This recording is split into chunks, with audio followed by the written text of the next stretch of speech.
Hello and welcome back to the another episode of Daily News Quiz Analysis for IAS Prelims 2025. It is 22nd January today, and in this video we are going to solve some important questions which are very much relevant for your preparation. Before we start solving these questions, as usual, I would like to give the brief introduction about this initiative to you guys, so that if you are new to our channel, you will get more connected with this. I will be very much brief in it.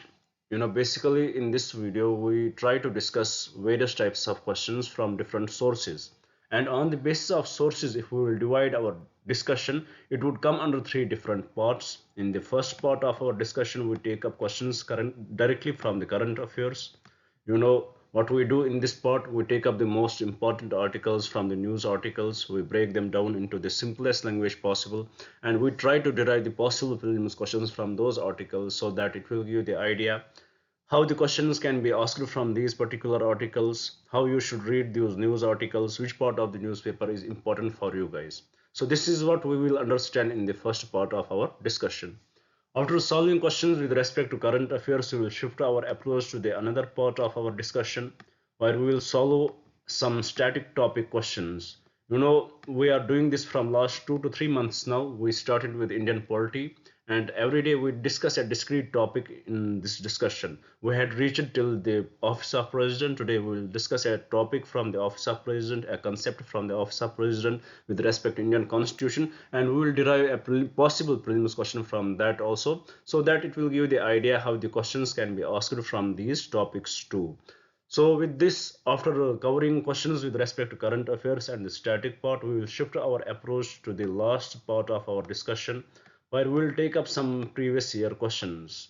To me, this is the most important part of our discussion, because in this we will try to learn what is the vocabulary which the UPSC uses, how we can solve the questions if we don't have the proper knowledge, what are those questions which can be solved without any proper knowledge, and also we'll understand how we can implement this knowledge in the upcoming exam.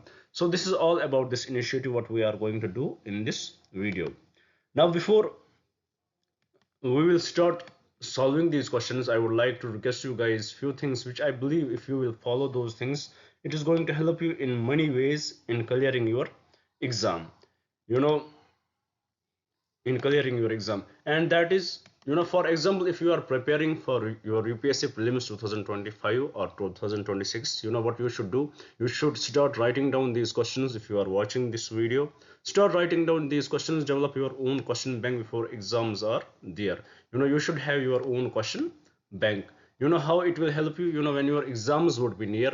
At that time, I'm talking about the month of May, when only few days are left for your exams. At that time, you would want to revise everything. You would want to revise the current affairs, you would want to revise the static portion, you would want to you would want to go through the previous year questions to look at what they ask you guys. So you would want to go through everything, but it is that time when it is very much limited time, and it does not it does not allow you to go through all this. So what happens eventually, you will feel stressed, you will feel underconfident, and it definitely impacts your preparation in the exam. So what should you do? If you have these questions would definitely connect you with all this, with all these questions. And when you will revise these questions will connect you with the static part, it will connect you with the current affairs, it will definitely connect you with the previous year questions, and it is definitely going to boost your confidence before the exams are there. And also, as we discussed what are our sources here, there are many chances that these questions can coincide in the exam. If not the questions, trust me, at least the statements will coincide. If not the statements either, trust me on this, the concepts would be the same on which they are going to frame your papers. So being on the safer side, I would recommend you guys to note down these questions, and develop your own question bank and revise them before your exams are there. With this, I would like to request you one last thing, and that is, please do subscribe the channel, share it with your friends so that they may also get benefited from this initiative, and do hit the like button. If you like the video, do share your comments, what do you feel about this initiative. If you need anything else, we are here to help you. So with this, let's have a look at the first question which we had brought today. As you can see here on the screen, the question is about the xenophobia, the term which is often used. So you may ask me a question here, sir. There was no mention of xenophobia in today's newspaper. Basically, you may ask me, sir, today's newspaper was filled with Donald Trump 2.0. Today's newspaper was filled with Donald Trump 2.0. Why we are discussing this xenophobia? So to understand this, to understand the Donald Trump's policies from last 48 hours, we will definitely come to know about the xenophobia. You know, in these 48 hours of the Donald Trump, when he took his oath as the president, he announced some key policies, and you know those policies are very much against the multilateralism. These policies are very much these policies are going to impact India in many ways. Indian diaspora, they are going to impact Indian diaspora. It is going to impact the world peace. It is going to impact the multilateral organizations like UNCCC. It is going to impact WTO. It is going to impact the world trade. So let's have a look what Donald Trump has done. You know, we will collab many articles in this part of our discussion and see what he has done when what executive orders he has given when he took his oath, when he took his seat. So first of all, what he is about to change is the nature of citizenship in USA. Nature of citizenship in USA. Nature of citizenship in USA by birth.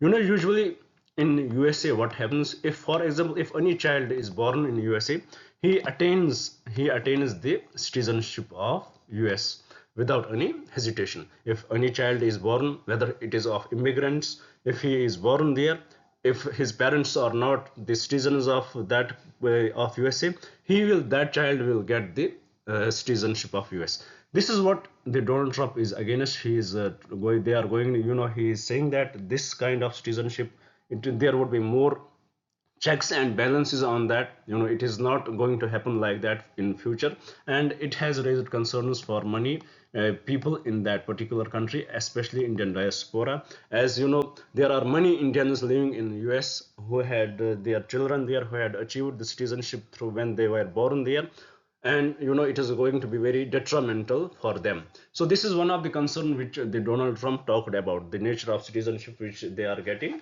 there. Then the another thing which which Donald Trump again discussed about is about the undocumented immigrants. What are these undocumented immigrants? You know, these are they have different names given in that particular place. We can say that they are also called criminal aliens. Criminal aliens, as Donald Trump, he believes that most of the crimes which are done there are done by these people, undocumented immigrants, or we can say illegal immigrants. What are these undocumented immigrants? How are they different from illegal immigrants? You know, about illegal immigrants, we understand that they had crossed the border without any visa or anything, or passport. But this undocumented immigrants, it is something little different here. That, for example, if anybody from India, suppose we will take an example of India, he wants to visit US for any purpose.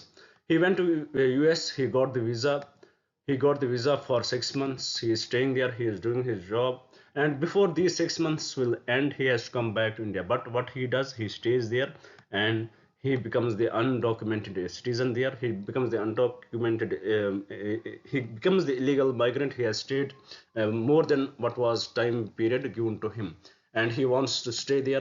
What does he do? He will go to the Mexico border and come back as the illegal migrant. So these are the undocumented migrants. What he is supposing that what he is going to do with respect to them, that he is going to deport most of them back to the country. And in this regard, almost close to, with respect to Indians, they are close to 7.2 lakh people are there in US who are illegal migrants, and almost 18,000 illegal migrants have been documented, and they are ready to be sent back to India. So he is going to send them back to India. And this is also one of the issue with the citizenship, which we discussed about the nature of citizenship in US, which once these undocumented illegal migrants go to the US, they reproduce there and their children get the citizenship automatically. And this is one of the major concern for the US. That's what the Trump is talking about, that he is going to put some stringent laws with respect to that. So these are some issues with respect to the undocumented immigrants, what he discussed about the nature of the citizenship. Then the third issue which he is going to work on is about the BRICS initiative. BRICS initiative, we know that they were thinking of having a currency. They were thinking of de-dollarization, and to this we learned that back few months back, when Donald Trump said that if the BRICS nations go for that, it is going to harm these nations. And he has promised that if they go for the de-dollarization, he is going to put 100% tariff on them. 100% tariffs would be put on them. He is going to impact, he is going to put 100% tax on all these countries who are going to go for the de-dollarization. So what he is trying to do, he is trying to preserve the value of the dollar currency, and he wants that world should trade in the dollar, so that the value of the dollar will keep on increasing. And his policy, make America great again, America first, that is what he is symbolizing through these methods. Then another thing which Donald Trump talked about, that was the quitting WHO. And the reason for that is that WHO was not able to curb the situation of COVID-19. So he is going to quit WHO also.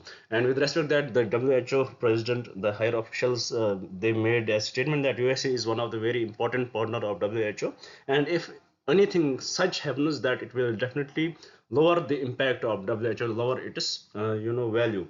So this is also one of the concern which the Donald Trump talked about, that he is going to quit WHO. Then finally he talked about quitting Paris Agreement. This will make these environmental committees more weak, as we had discussed it in our earlier discussions, in our previous discussion, how there were 4 summits of different environmental committees and they were all failures. And once, if the Donald Trump will come out of the Paris Agreement, it will definitely impact the UNSCCC, and it is going to deter its value. So these are some concerns, what he is going to do. And also in our recent class we discussed that how he talked about that only two genders would be recognized in USA. So this is all about what he is going to do, what he in last 48 hours, what he discussed about, what his policies would be around. So this is why we had brought this question about xenophobia. It is basically the core concept of bringing this question was about the nature of citizenship, which he is going to amend, and also the undocumented illegal migrants there. Because of this all issue, that the concept of xenophobia becomes important. So let's solve this question and get more idea about it. Here the question says, xenophobia, often manifested in social discrimination and violence, is most closely associated with which of the following? So let's see what it is associated with. First statement, international trade agreements and their impact on domestic industry, is totally incorrect. Second, rising levels of migration and anxieties about national identity, 100% correct. So with respect to xenophobia, the correct statement would be option B, rising levels of migration and anxieties about national identity. That's why it manifested in social discrimination and violence. So in simpler terms, what xenophobia means, it is the hate for the tourists, hate for the people who belong to other countries. Why that hate is developed? Because we feel insecure, we feel that our culture would get diluted because of them. So this is the whole concept why we brought this question here. And as I told you earlier, that today's newspaper was filled with Donald Trump's ideology. So we will see another question that would be basically on the BRICS, and we will discuss why we brought that here. Here the question is about the BRICS, as you can see here. And why we brought this question, because there was a mention from Donald Trump that if they go for the de-dollarization, if any country of the BRICS started trading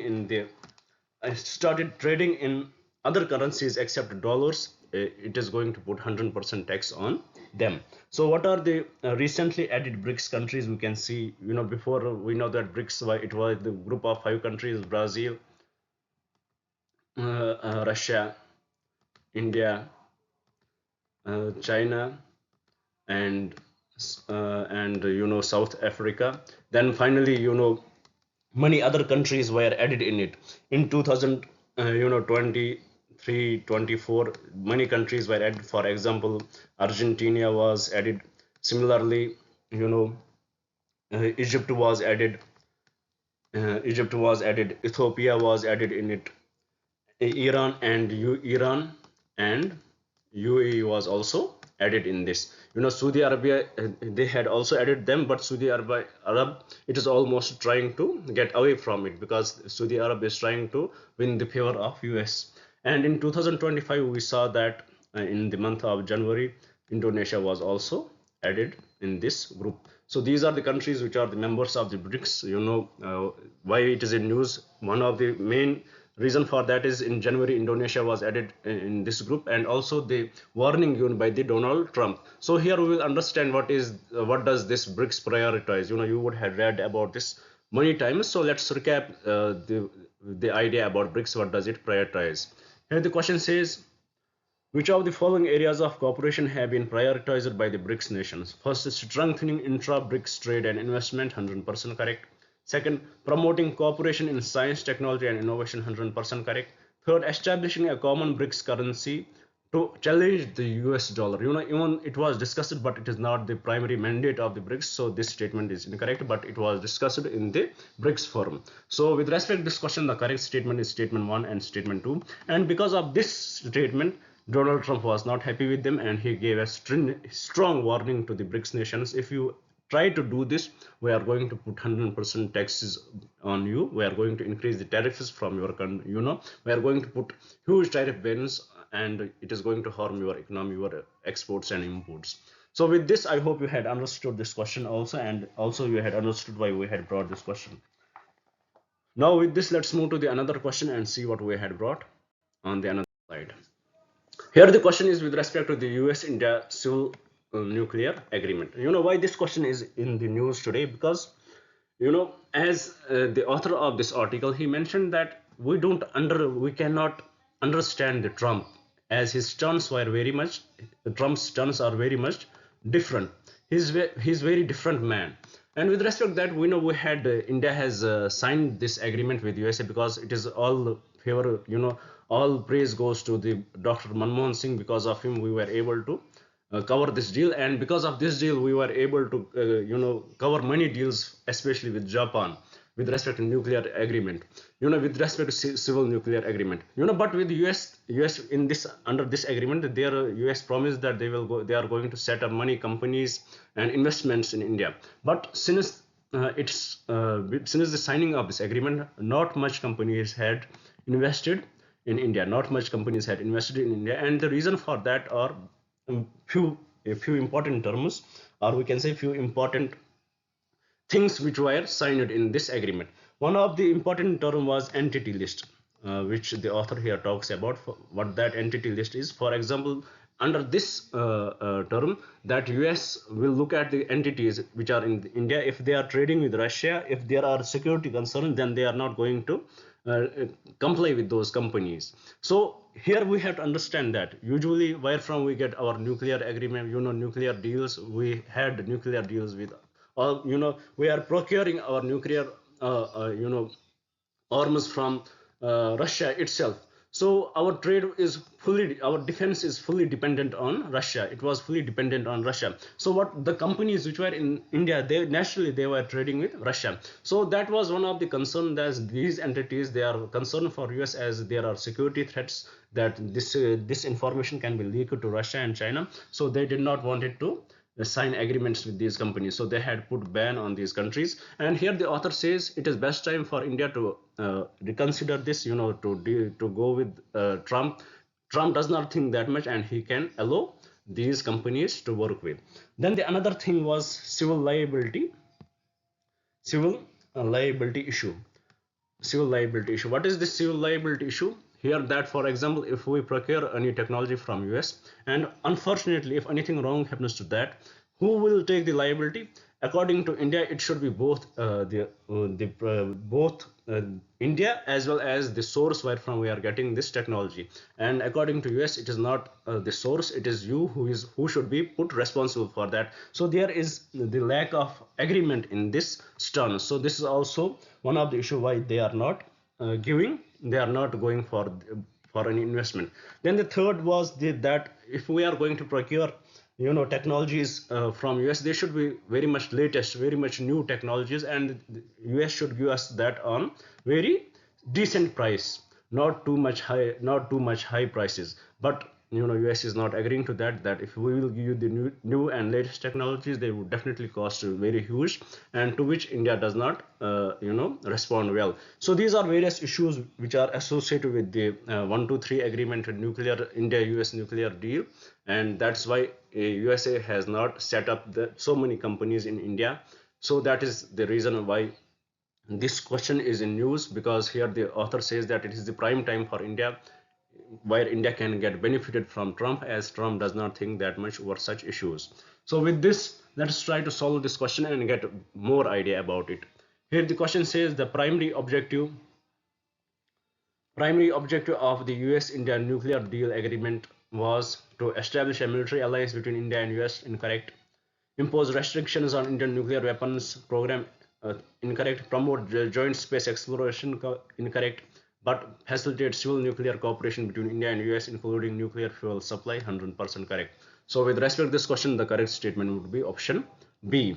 With this, let's move to the another question, which is, through these questions we discussed what Trump has achieved till now within 48 hours, what we can do with respect to Trump's administration. Now let's end the Trump session here, and let's see were the other topics in the news. And this question is basically about the smart cities mission. Actually the author criticized the concept of small cities mission. He's actually from Shimla. What he says that under smart cities mission, what do we understand by that there should be use of high technology, internet of things. It should be pan India. It should not only focus on some particular areas. But what is happening under a smart cities mission in these particular regional, especially in Shimla, that the government is providing the basic necessities which they have to provide eventually, and they are calling it the smart cities, that we have developed the smart cities. But what it actually stands for, that has not been achieved yet. And also the claim from the government is that almost 90% work has been done under the smart cities mission. So that's why it is important for us to know. It was a little update over it. So let's solve this question and get basic idea about the smart cities mission. What does it emphasize on? The question says the smart cities mission emphasizes the use of technology for urban development. 100% correct. Which of the following is an example of a smart solution promoted by the mission? First statement, construction of wider roads and flyovers to reduce traffic congestion. Incorrect. Here the Shimla, that person says, who I wrote this article, that the government is giving these things and it is calling it smart city mission, but it is not actually. What does it stand for? Third statement, building more parking space in city centers. Totally, it is the basic necessity which they have to provide. It does not stand the smart city mission. Fourth statement, expanding the city limits to accommodate more population. Totally incorrect. It is the basic necessity, not the program under smart city mission. But what does it actually stand for? It is implementation of intelligent traffic management systems and public transport tracking. This is 100% what it is about. What does it want to promote? So with respect to this question, the correct statement is option B. With this, I hope you had understood what this smart city mission is. It is based on the Internet of Things, that it should be totally, the cities would be totally controlled by the intelligent entities, and there would be the guiding principles For example, if you are walking on the roadway, you should be guided through the internet of things where from we have to shift. If you are entering into the rooms or hotels, we can say there should be artificial intelligence which should guide you. It is not giving this what you have to give the basic necessities. For example, giving pure water. This is not what is included in the smart cities. That is not the principle of the smart cities. So with respect to this question, the correct statement is option B, and I hope you had got the idea about it.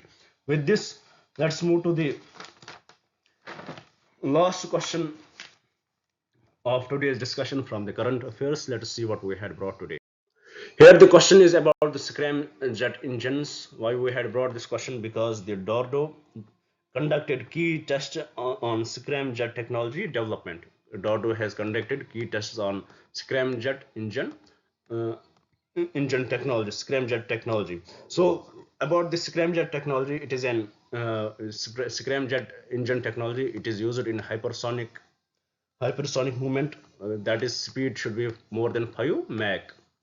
Before scramjet we have the ramjet whose speed is 2 Mach, and before ramjet we used to have the turbojet engines. Who will have in turbojet engines we will have the compressors who will compress the air, and we will have the combustor there who will give the combustion. In ramjet, it would be done through the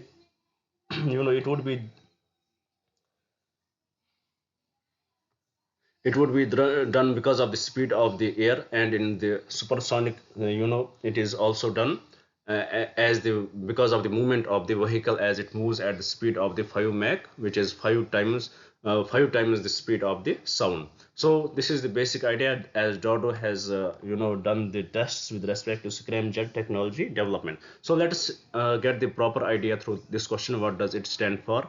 Here the question says scramjet engines are designed to operate efficiently at subsonic speeds below the speed of sound. No. Transonic speeds around the speed of the sound. No. Then the third, basically about the transonic or above slightly above the speed of light sound, we use ramjet engines, and about hypersonic speeds we use the scramjet engine. So with respect to this question, the correct statement would be option C. With this, we complete today's discussion with the topics related to current affairs. As we saw that most of the newspaper, in the newspaper, most of the articles were talking about the Trump's and his tenure. Few of them talked about what was the change which he has done in the previous terms. Few talked about the hypocrisy of USA as they make the multilateral institutions, and how they believe in the role of exceptionalism. That is, here I wanted to discuss this concept, action role of exceptionalism. What is this role of exceptionalism? That, for example, they will give exception to them, they will make any law, and that law should be followed by whole world, but not US who are making this law. That is not for them. So it shows the hypocrisy of US, and also it shows the hypocrisy, and how much you know inconsistent the Trump is, how he can change things in a very short time, how he can do huge changes and without any hesitation. So with this, I hope you had understood everything what we discussed here. Now with this, let's move to the another part of our discussion where we will solve a static topic. As here you can see, the today's question is about the oath of office of the president. Right now we are discussing the Indian polity, and we had started with the in Indian polity we had reached to the office of president under Indian constitution. We discussed much with respect to president. We discussed electoral college, we discussed how is he related to the monarch of US, we discussed how he is elected, we discussed about his impeachment under Article 61 in yesterday's class. Today we will discuss about the oath of office of the president, which is mentioned under Article 60 of the Indian Constitution. So let's see what is the oath, who administers his oath. As the question says, the oath of the office of the president of India is administered by whom? It is administered by the chief justice of India, or in his absence the senior most judge of the Supreme Court. So this oath is mentioned under Article 16. And what does the president takes oath to protect, preserve, and defend the Constitution. He takes oath to protect, preserve, and defend the Constitution. So what is his oath looks like? It is like, I would repeat it. I, what would be his name? Do swear in the name of God or solemnly affirm that I will faithfully execute the office of President or discharge the functions of the President of the Republic of India, and will to the best of my ability to preserve, protect, and defend the Constitution and the law, and that I will devote myself to the service and well-being of the people of the Republic of India. This is the oath of the President. It is mentioned under Article 60. You should know that. And who affirms his oath and in front of whom he gives his oath?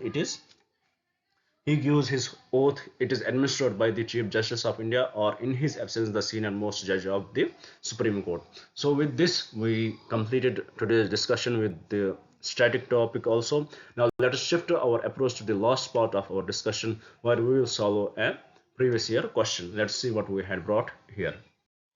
Here the question is with respect to the physical geography. As you know, right now we are discussing the physical geography. We had already discussed questions related to ancient India, medieval, modern, and the Indian struggle for independence. We had discussed every question with respect to that. And right now we are discussing questions with respect to the physical geography. And in this, there was a question. It is basically, it was asked in 2003, I guess, or 2004. I am not proper sure. I'm not sure here right now, but this question was asked. Here we can see what does the question tell us. It is assertion reason based questions. You know, in such questions, what you should do, please don't look at both statements. First look at the individual statement and read that carefully. Then after that, you will read the first statement. Here I will show you how you should solve these questions. First statement says the same face of the moon is always presented to the earth. 100% correct. Everybody knows that. So this is correct statement. Nothing wrong with this statement. Second statement, the moon rotates about its axis in 23 and a half days, which is about the same time that it takes to orbit Earth. It is incorrect because it does not rotate about its axis in 23 days, but it takes approximately 27.322 days. 27.322 days. So this statement is incorrect. So here we understood that statement 1 is correct, statement 2 is incorrect. So what would be the answer to this question? The answer to this question is statement 1 is correct, but statement 2, statement A is correct, reason is incorrect, or is incorrect. So that option I had not written here. The correct option to this would be A is true, but or is false. The correct option would be A is true, A is true, or is false. Why? Because it does not take only 23 and a half days, but it takes 27.322 days to rotate about its axis. So first statement, the same face of the moon is always present to earth, it is 100% correct. So with this, we complete today's discussion. I hope you would had understood everything what we discussed here. If there is any confusion, please do write in the comments. I will try my best to clear that. With this, I would like to say thank you to you guys. Thank you very much for staying with me, and please do subscribe the channel, share it with your friends so that they may also get benefited from this initiative, and do hit the like button. Do comment what do you want to comment there. Thank you for staying with me.